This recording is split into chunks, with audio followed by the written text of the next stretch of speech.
depressed, frustrated, sad, confused. You want answer. Let's talk. Give me a message sa page ko sa Philippine Dating Coach and you can have one-on-one coaching with Coach Baze, your dating coach. Just please subscribe to my channel and hit the bell button. Paano pagulungin at pagapangin si ex pabalik sa'yo? That's absolutely a good question. But the question is, can you do that? Kasi in order for you to do that, you need to apply this specific strategy na ibibigay ko sa'yo. The strategy is really easy to apply. Walang problema sa strategy. Kung ang strategy lang ang titignan mo, talagang I can definitely say na mag-uubra to at gagana to. But the only question here is, kaya mo kayang i-apply? Iba kasi yung sasabihin nating madali yung strategy sa tanong na, kaya mo ba? Kasi kung kaya mong i-apply itong strategy na to, I can definitely say na win-win situation tayo. Wala na tayong poproblemahin. Kasi basta kaya mo lang, iba kasi yung kaya sa, alam mo yun, I just want to differentiate it. Iba kasi yung salitang kaya sa salitang madali. Diba? So, pag sinabi kong madali, kahit ang batang maliit, kaya niyang gawin yung mga strategy na ipapa-apply ko. Pero ang tanong, kaya mo ba? Kasi ngayon, ituturo ko na ang pinakamalaking bagay sa'yo, basta panoorin mo lang ang video na to and you will end up learning something new. Ito yung masasabi ko na pag pinanood mo tong video na to, may matututunan ka talaga.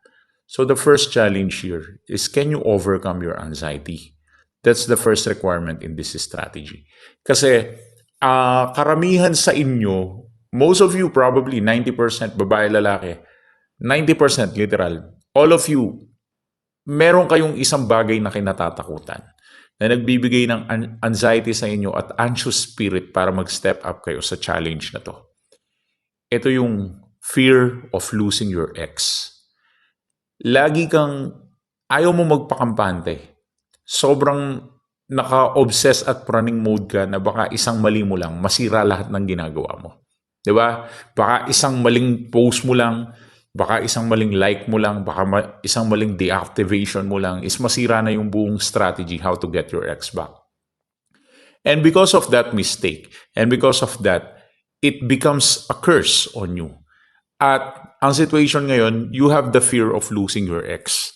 Kaya if you have the fear of losing your ex, lahat ng mga pinapa-apply kong strategy, madalas, hesitant ka. Lalo na yung no contact rule. Kasi isa sa mga iniisip mo, baka naman pag in-start ko yung no contact rule, baka coach, lalo naman siyang lumayo sa buhay ko. Kaya nga natin ina-apply yung strategy, di ba, para ibalik siya. Di naman para lalong ilayo. Tapos ang ipapagawa mo sa amin, huwag siyang kausapin. Di lalong lalayo. And this fear of losing your ex will drive you crazy kasi nagiging technical ka.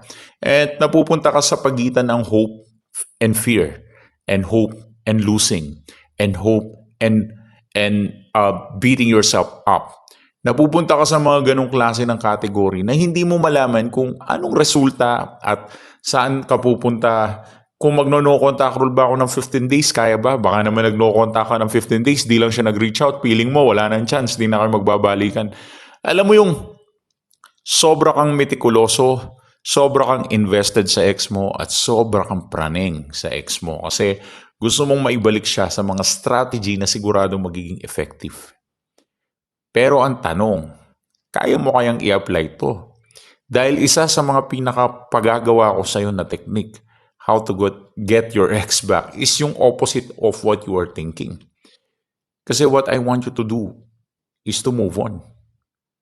Nalito ka, no? Counterintuitive yata yung coach, ah. Why do you need to advise me, coach, na mag-move on? Ang pinag-uusapan natin, how to get my ex back. Kasi, ang pinaka-strategy, how to get your ex back, is not how to get your ex back. It is more on how to get yourself back. Because when you get yourself back, that is also the time that you can get your ex back. Kailangan mong ibalik talaga yung sarili mo sa original form mo, yung original calmness mo, yung charisma mo, everything about it.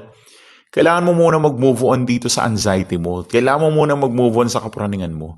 Kasi wag mong ikumpara to sa basketball no, na the more na marami kang score, the more na panalo ka. No, this is not about scores and games. This is not a mind game. This is not a mind game at all. If you want to get your ex back, it's not a mind game at all. This game is all about yourself. And maybe you will ask me, is that so? Kasi ikaw lang naman kasi yung iniwan ng ex mo eh. If you will look to yourself and you will see yourself, ano ba yung kulang sa'yo? Bakit ka ba kasi iniwan? Bakit ka pinagpalit? Diba? Ano ba yung hindi ka ba sapat? Is there anything wrong with you? Ano ba mali sa'yo? If you start moving on, you will realize what are the things na nagkulang sa'yo. Pero if you will ask me, isang bagay lang, and that is attraction. Nawalan siya ng gana sa'yo. Nawalan siya ng attraction sa'yo. Kapag nag-move on ka, mababalik mo yung attraction na yun.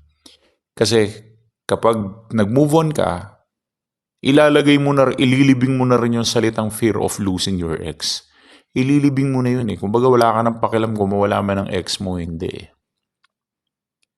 Kapag nabalik mo yung sarili mo, magbabago yung behavior mo. And that attracts your ex to go back in your life. That's what I'm always telling my clients. They need to stick into their own personalities. Kailangan nilang mag-stick sa mga personalidad nila. Kailangan nilang mabuhay in that sense. Hindi pwedeng strategy dito, strategy doon. No, it's not about strategy sometimes. It's just about letting go. If you learn how to let go, then you will learn how to get yourself back. If you learn how to get yourself back, then you will learn how to get attraction in your life. And if you learn how to be attractive, that will be the time that you will learn how to get your ex back. For one-on-one coaching, give us a message sa page namin sa Philippine Dating Coach. Phone call advice ha, para tuloy-tuloy kita matulungan. Thanks for watching.